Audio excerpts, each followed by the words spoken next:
Cette émission vous est présentée par Salon Autosport XPN, Next Drive, propulsé par Napa Autopro et Les Tourneaux Service de pneus.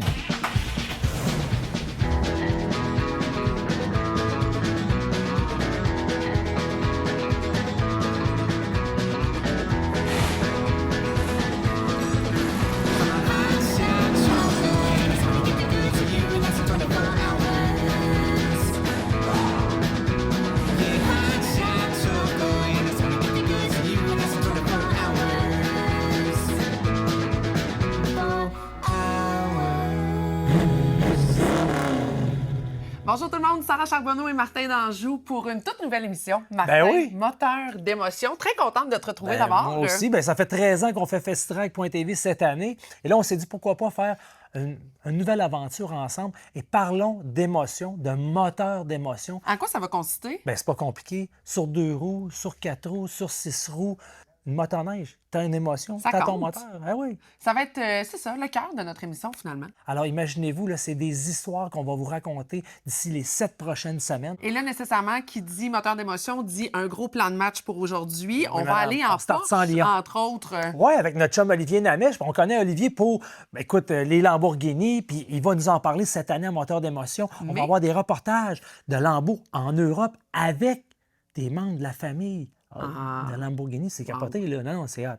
Mais pour l'heure, ça va être sa Porsche qui a restauré et qui a ramené. C'est vraiment une belle histoire. Toujours de beaux privilèges qu'on a. On aura aussi le privilège de rencontrer Hugo Gérard pour son Challenger, sur lequel il a décidé de s'attarder plus particulièrement. Un autre passionné aussi qu'on aura à l'émission cette semaine, Johan Leduc de Propulsion. Et là, on part ailleurs. On part d'un Challenger à un Ford Probe des années 90. Un autre horizon. Écoute, moteur d'émotion, c'est ça. Tout tourne autour du moteur. Ça dépend quel moteur. Lui, il a choisi une Probe. Et à chaque semaine, on va faire l'évolution du Probe. Et là, cette semaine, on s'en va aussi dans l'univers des motoneiges avec Mario Lacroix et Martin Roy. Oui. On vous amène dans l'univers des... pas des skidoo. On ne peut pas dire ça, c'est une marque. C'est une marque. C'est comme Kleenex, c'est un mouchoir. C'est comme un frigidaire. C'est ça, c'est en plein ça. C'est T'as tout interdit. compris. La motoneige. Mais Martin Roy est, pour moi, la sommité au Québec côté motoneige. Et cette année, on va avoir près d'une vingtaine de motoneiges vintage. Et Mario Lacroix est allé le visiter, le rencontrer pour parler justement de ces super modèles. Et là, on découvre un personnage aussi cette semaine, Ben Morissette. Je suis certaine que vous allez l'adorer autant que nous. Oui, écoute, on le sait, moi, je viens du monde des dragues. Et quand j'ai vu Ben sur les réseaux sociaux, j'ai fait « faut que je l'appelle, faut que je parle ». Tu t'es reconnu. Oui, écoute, le gars, sans filtre, il n'y a pas de filtre. Fait que moi, j'ai pas de filtre. J'ai dit « crime, faut... » Puis, pour vrai, Ben, ça l'a cliqué. Donc, on va avoir Ben avec ses projets de course d'accélération, d'auto d'accélération. Et là, de belles retrouvailles pour cette nouvelle émission avec Christian Lajeunesse qu'on est habitué de voir du côté de FestiDrag.tv. Oui. Alors, cette année, Christian va venir nous expliquer comment préparer un véhicule justement pour une exposition. Donc, semaine après semaine, Christian, vous allez le voir et va nous expliquer les petits détails qui font la différence entre héros à zéro. Trop souvent, dommage, parce qu'on n'a pas fait les bonnes choses. Christian va nous expliquer ça en détail. Et là, bien sûr, on parle d'habitués. Antoine Joubert, il y a toujours l'occasion de faire un petit point de jasette avec lui, puis on n'a pas fait exception pour cette édition. Ouais, mais on n'a jamais su vraiment, moi, personnellement, ça a commencé où, ça histoire? Vient d'où? Ça vient de où, ça, Antoine, ta passion pour l'automobile? Voyons, Antoine, dis-nous ça. Dis-nous ça. Dis-nous ça. C'est maintenant une tradition de retrouver un Antoine Joubert quelque part dans le Salon Autosport et c'est encore le cas cette année. Comment ça va d'abord? Très bien, toi aussi? Ça va très bien, merci. Là, cette année, je vais t'avouer, tu m'épates. Tu es en compagnie de ta grosse brune. Et là, c'est pas moi qui l'ai appelé comme ça, c'est vraiment écrit sur la voiture. Parle-moi du véhicule. L'histoire commence à être assez riche en anecdotes parce qu'évidemment, j'ai acheté cette voiture-là, ça fait maintenant 8 ans, dans un encan. Ou en périphérie d'un encan, disons. Et puis, c'était une voiture qui était un peu en piteux état, là. Je l'ai gardée en vie toutes ces années-là, mais elle avait besoin d'une sérieuse remise en condition. Elle était plus sur le respirateur artificiel. Oui, et à un niveau que je ne m'imaginais pas et que les gens de CarStar là-dessus n'avaient pas imaginé non plus. Parce que tout bonnement, Christian, celui qui s'est occupé de la restaurer, m'a lancé un mardi comme ça. On va te la remettre propre. Sans imaginer, je pense qu'il allait mettre 1100 heures de travail dans la voiture pour la remettre en condition. tout le plancher, la structure était à refaire. Il n'y avait pas un morceau de carrosserie qui n'a pas été retouché complètement. Il fallait refaire la peinture au complet, réaligner les panneaux, la structure au niveau du châssis à l'avant qui ceinture le moteur. Bref, il y avait tellement de travail, c'est inimaginable.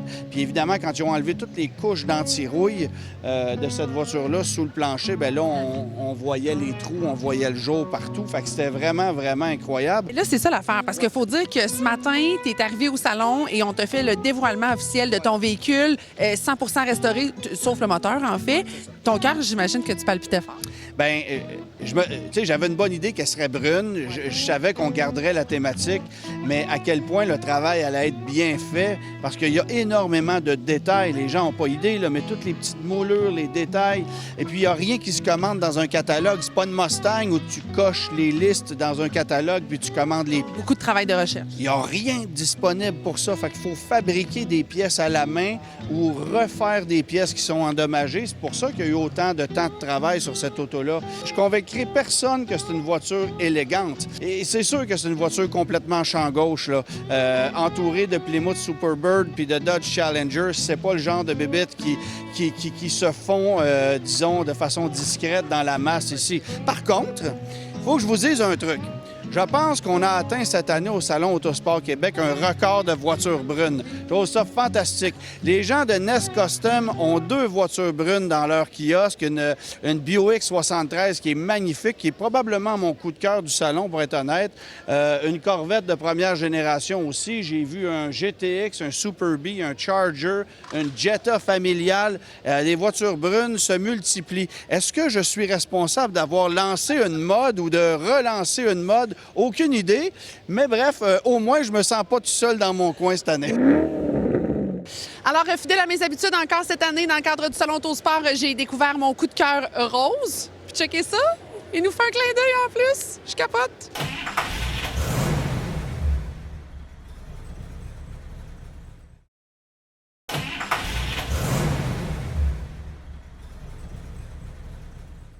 Ah ben bonjour, on est présentement chez moi, dans mon garage, comme vous pouvez voir à la voiture. Le goût du sport automobile, ou plutôt du sport motorisé. Donc j'ai inclus là-dedans skidoo, VTT, motocyclette, véhicule. Là on parle de camionnette, on parle de voiture. Donc finalement tout ce qui a un moteur, qui sent le gaz, mais ça m'a toujours attiré, que ce soit le son. Et là on parle même pas des films qu'on a visionnés à la télé, qui nous ont eux aussi là, marqués juste en les regardant. Donc pour moi, ça part de loin. Puis maintenant, j'ai la chance de pouvoir avoir un véhicule qui me permet justement de le personnaliser, de le mettre un peu à ma saveur. Pourquoi une Challenger plutôt qu'une Camaro ou une Mustang?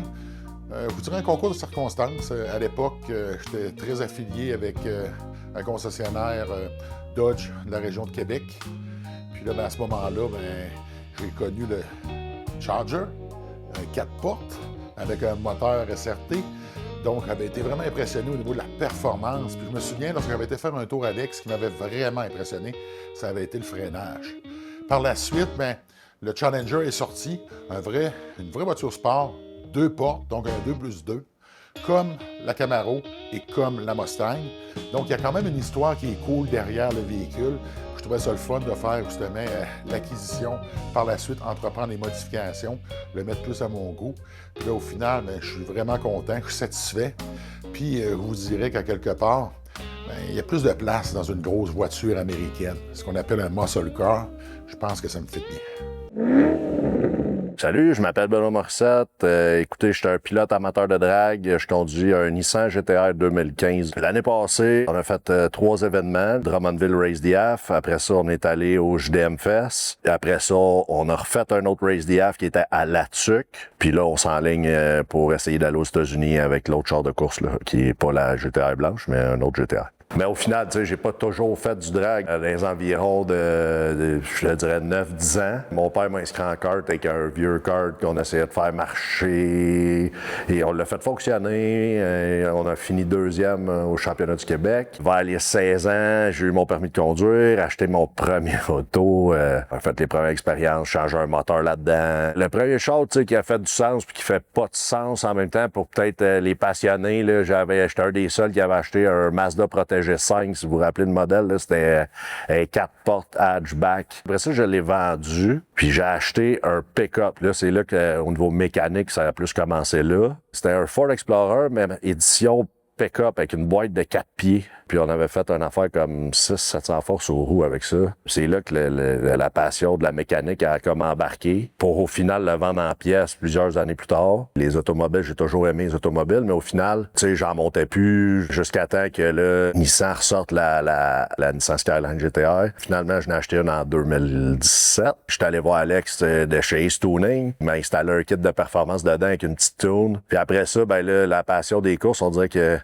ça m'a repiqué, là. Là, je te dirais que la GTR blanche, on est rendu pas mal aux limites de ce qui est possible de faire avec celle-là. Puis c'est pour ça que j'ai acheté l'autre GTR à Olivier Benloulou, qu'on a décidé de faire un char de course avec ça. Justement, je suis assis sur le moteur qui va aller dedans. Tu sais, l'autre char, ça va être encore plus que la GTR blanche, mais ça va être consacré seulement au drag. L'idée, c'est d'aller, de courser ici avec, là, essayer de trouver des bonnes pistes bien préparées comme, mettons, Napierville, Lossville, puis aller courser là, ici, se pratiquer, puis sûrement aller aux gros événements aux États-Unis, là, c'est le but, là. On s'enligne là-dessus. Fait que la prochaine fois qu'on va sortir le GTR, ça va être au Salon de l'Autosport de Québec, à la 55e édition. On va être là du 1er au 3 mai. Venez nous voir en grand nombre, on va être là pour répondre aux questions. Vous allez pouvoir voir le char de proche, tout ce qui a été fait, vous allez pouvoir le constater de vous-même en place, pas juste en vidéo. Fait que venez nous voir, on va être là, puis on est super parlable. Fait que on va être là pour jaser.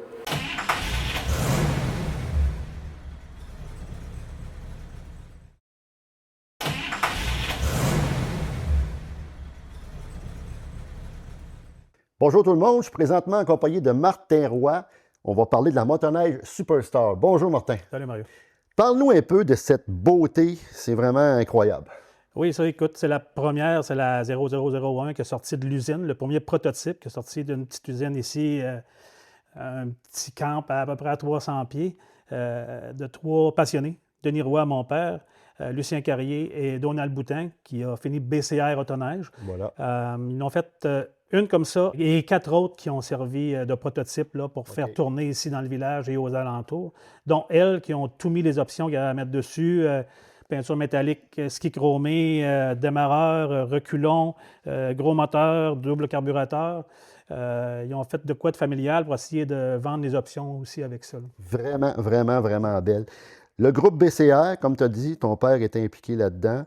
Toi, tu as récupéré un peu tout ça avec le temps. Tu conserves ce patrimoine-là, c'est génial. Mais il est arrivé quelque chose en début d'entreprise, je pense. Hein? Oui, c'est ça. En 1971, quand ils ont fait le dernier modèle, écoute, il était allé à Place Bonaventure exposer les machines, dont elle, plus le modèle 71. Puis il est arrivé un acheteur avec une commande de 26, motoneige 71. Puis ça a fini comme plusieurs, avec un chèque sans fond. Non. Puis les motoneiges sont ramassés au Michigan. Oh. Donc, j'en ai retrouvé une autre, finalement. Ouais, Survivor. Ouais, une des 26 volées qui est rendue ici. Fait que c'est ça, l'histoire un peu de Superstar. Là, c'est ça qui a fait tomber la compagnie, mais c'est correct. Si vous voulez voir cette beauté, le nom Superstar est tellement génial aussi. Martin, tu seras sur place au Salon Autosport cette année, au centre de foire Exposité. Ouais. Alors, on vous invite, venez y poser des questions, tu vas sûrement être là. Hein? Effectivement. Merci, Martin. Merci.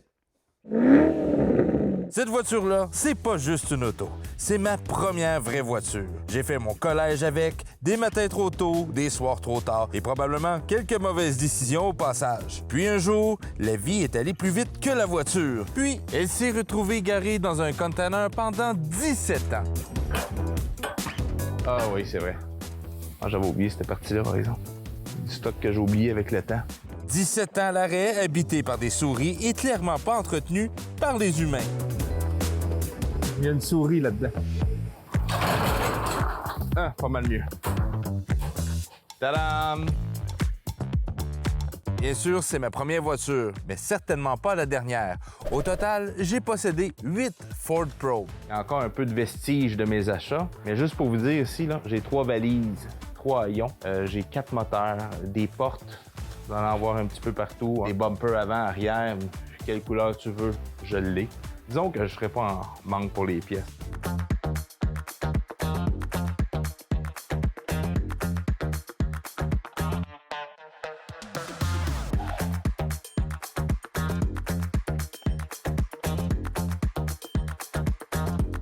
Disons que mon goût, à cette époque-là, c'était laid.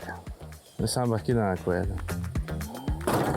Aujourd'hui, on lui donne une deuxième chance avec l'aide de Procolor pour la peinture, MP Fabrication pour lui redonner une vraie structure et RTX Wheel pour lui redonner l'attitude qu'elle mérite. Dans les prochaines semaines, on va plonger directement dans les défis que la modification automobile implique. Les choix mécaniques, les erreurs qu'on assume, les compromis de performance et les nuits à gosser sur une voiture qui ne veut pas coopérer. Pas de théorie, pas de filtre, juste la réalité de transformer une auto par passion ou par pur entêtement.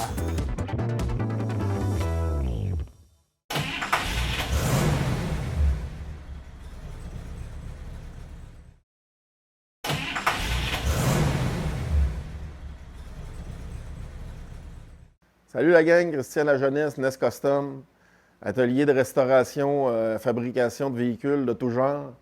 Dans les 7 prochaines émissions, on va vous parler des grandes étapes pour restaurer un véhicule. À partir du choix du véhicule, la préparation de la carrosserie, jusqu'à la finition, la préparation pour une exposition. C'est important de se fixer un budget, premièrement, avant de commencer. Si on a déjà notre véhicule, notre valeur sentimentale, bien, tu sais, des fois, la valeur finale du véhicule va être inférieur au prix que ça va avoir coûté le restaurer. À part certaines exceptions, tu sais, style un Charger 69, qui va valoir dans les 150 000, qui va avoir coûté à peu près 150 000 à restaurer, grosso modo. C'est là que c'est important de se fixer des limites, parce que c'est pas long de mettre 100 000 sur un véhicule qui, au final, va en valoir 40. Tu sais. Donc, première chose à se faire une idée. Est-ce qu'on veut restaurer un véhicule vraiment pour une valeur sentimentale, un véhicule qui nous tient à cœur, qui a une histoire pour nous autres, puis que la valeur au final, par rapport à combien ça va avoir coûté le restaurer, c'est pas vraiment important, ou si on veut restaurer un véhicule vraiment pour faire un investissement qui, au final, va valoir la valeur qu'on a investi dans le véhicule. Bon, ensuite de ça, il faut faire le choix de quel type de restauration qu'on veut faire. Est-ce qu'on veut faire une restauration 100% originale, qu'on va appeler un véhicule 100 points? Un véhicule 100 points, ça veut dire que tout est original. La couleur, selon le numéro de série, le moteur, la bonne transmission, les bons échappements, tout original. Ça peut chiffrer un petit peu plus.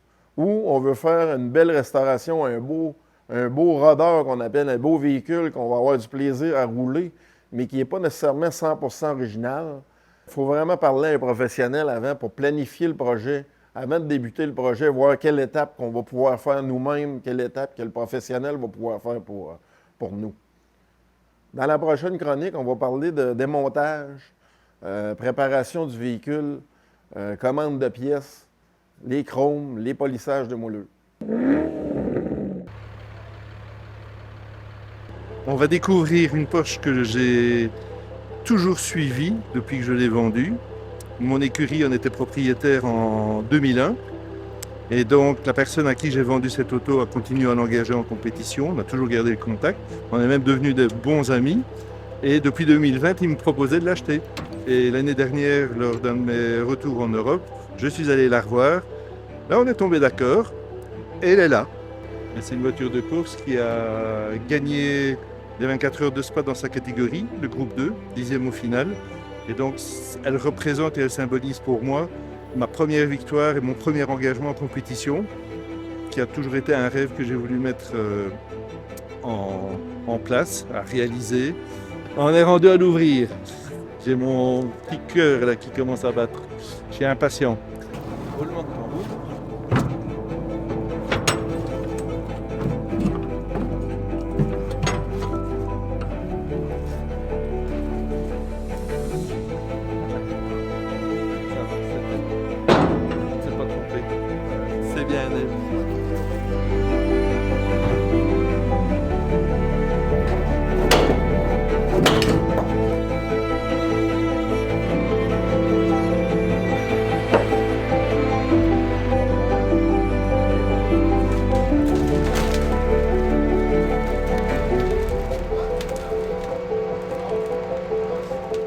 Donc cette année 2026, la voiture a roulé en 2001, ça nous fait 25 ans. Donc on va célébrer au Salon Autosport les 25 ans de cette auto, les 25 ans de sa première victoire. Voilà. C'était tellement des belles rencontres qu'on a eues aujourd'hui, vraiment. J'espère que ça vous a donné le goût. Oui, bien c'est ça qui est le fun, c'est de rencontrer des passionnés, mais des passionnés de divers horizons, avec divers projets, qui fait qu'à chaque année, on se rencontre toute la gang au début du mois de mai à Québec. C'est ça la beauté de l'affaire. Alors la semaine prochaine, on continue avec nos invités. On va avoir une belle gang qu'on va retrouver, qu'on a vue cette semaine, dont entre autres Mario, Christian Lajeunesse, Antoine Joubert aussi. Oui, Antoine Joubert avec une challenge, une Ferrari Challenge 458, ça là. Ben non. Ou l'élé. Ben non. Ou l'élé. Ben non. La semaine prochaine. Ben OK, j'attends jusque-là. Je reste ici jusque-là. OK, réglé. J'attends. OK. Bye. Cette émission vous est présentée par Salon Autosport XPN, Next Drive, propulsé par Napa Autopro et Les Tourneaux Service de pneus.